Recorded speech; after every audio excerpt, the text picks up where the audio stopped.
नमस्कार साथियों, स्वागत है आपका YouTube channel Hindi steno class में। अभी जो मैं डिक्टेशन अपलोड कर रहा हूँ 90 शब्द प्रति मिनट के हिसाब से 5 मिनट की डिक्टेशन है, जो कि कोर्ट का मैटर है, लीगल मैटर है, जजमेंट फॉर्म में होता है। आपको आने वाले कोर्ट्स एग्ज़ाम या इलाहाबाद हाई कोर्ट में जो आप भविष्य में एग्ज़ाम होने वाला है उसके लिए काफ़ी सहायक सिद्ध होगा। तो आप इसे लिखें, इसका अनुवाद करें। तो मैं आपका ज़्यादा समय नहीं लेते, डिक्टेशन पे आता हूँ। डिक्टेशन से आने से पहले आप लोगों से निवेदन है, अगर आपको मेरा वीडियो अच्छा लगे, मेरी डिक्टेशन अच्छे लगे, तो प्लीज़ मेरे चैनल के सब्सक्राइब और लाइक बटन को ज़रूर दबाएं और मेरे चैनल को ज़्यादा से ज़्यादा लाइक और सब्सक्राइब करें। तो चलिए मैं सीधा डिक्टेशन पे आता हूँ।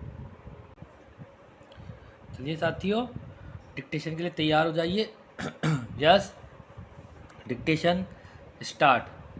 अब विद्वान ज्येष्ठ काउंसिल श्री मिहिर ठाकरे द्वारा उद्भूत इस प्रभाव की दलील पर विचार करते हैं कि विचारण न्यायाधीश ने सकारण आदेश पारित नहीं किया है और इस न्यायालय के समक्ष उद्भूत सभी दलीलों पर विचार नहीं किया है, जिन्हें मौखिक रूप से विद्वान विचारण न्यायालय के समक्ष भी उद्भूत किया गया था और इसमें के प्रत्यर्थियों द्वारा प्रस्तुत आवेदनों के उत्तर में भी उद्भूत किया गया था।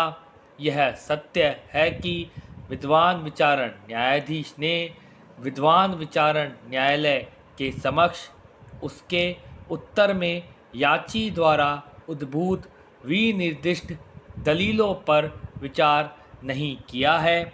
इस परिस्थिति को ध्यान में रखते हुए यह न्यायालय अभिवाचित करने के लिए प्रत्यर्थियों द्वारा प्रस्तुत आवेदनों की पुनः सुनवाई, नए सिरे से सुनवाई करने के लिए विद्वान विचारण न्यायालय के पास मामले को पुनः वापस भेज सकता है।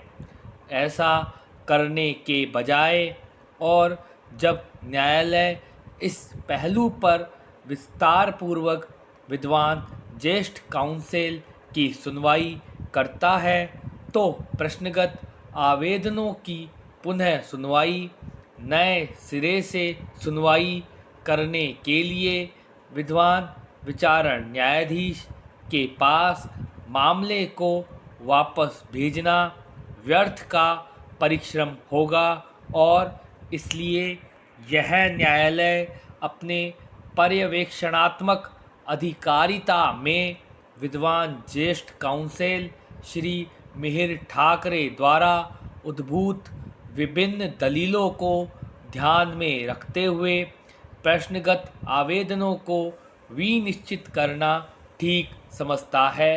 तो मामले में और विलंब से बचने के लिए, क्योंकि विद्वान ज्येष्ठ काउंसिल श्री सोपारकर ने उपर्युक्त वादों में प्रत्यर्थियों के असंयोजन के लिए शिकायत की है, तृतीय पक्षकार ने वाद परिसरों पर बड़े पैमाने पर निर्माण आरंभ कर दिया है और इसलिए यह संभाव्य है कि अप्रतिरोध्य परिस्थिति उद्भूत हो सकती है।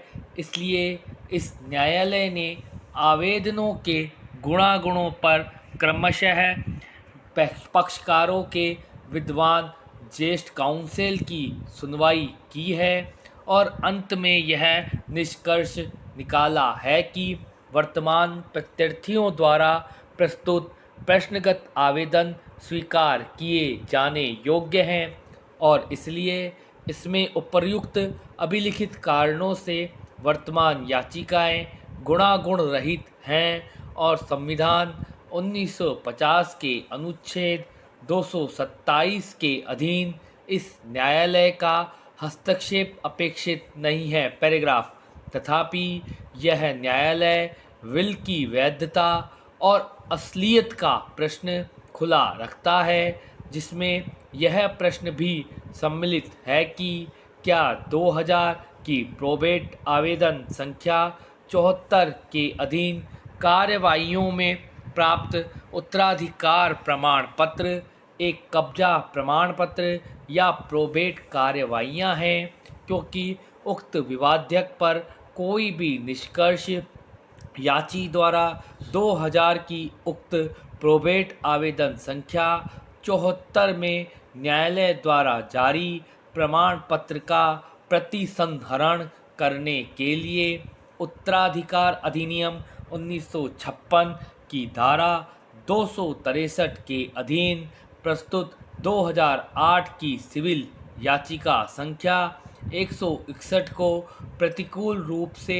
प्रभावित कर सकता है। पैराग्राफ, वर्तमान याचिकाओं में अभिलेखों से यथा उद्भूत विधिक परिस्थिति को ध्यान में रखते हुए गुणागुण रहित होने के नाते दोनों विधि और तथ्यों पर यह याचिकाएं खारिज किए जाने योग्य है। स्टॉप।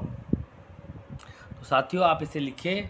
ये 90 से थोड़ी सी कम स्पीड है, लेकिन अच्छा मैटर है, कोर्ट का मैटर है। आप लिखिए, इसका अनुवाद करें, और ये कोर्ट के एग्ज़ाम के हिसाब से काफ़ी आपके लिए उपयोगी साबित होगी। तो चलिए, आज के लिए इतना ही। मैं आपसे अनुमति चाहता हूँ। जाने से पहले एक बार पुनः आप सभी लोगों से निवेदन है कि मेरे चैनल को ज़्यादा से ज़्यादा लाइक और सब्सक्राइब करके मुझे प्रोत्साहित करें।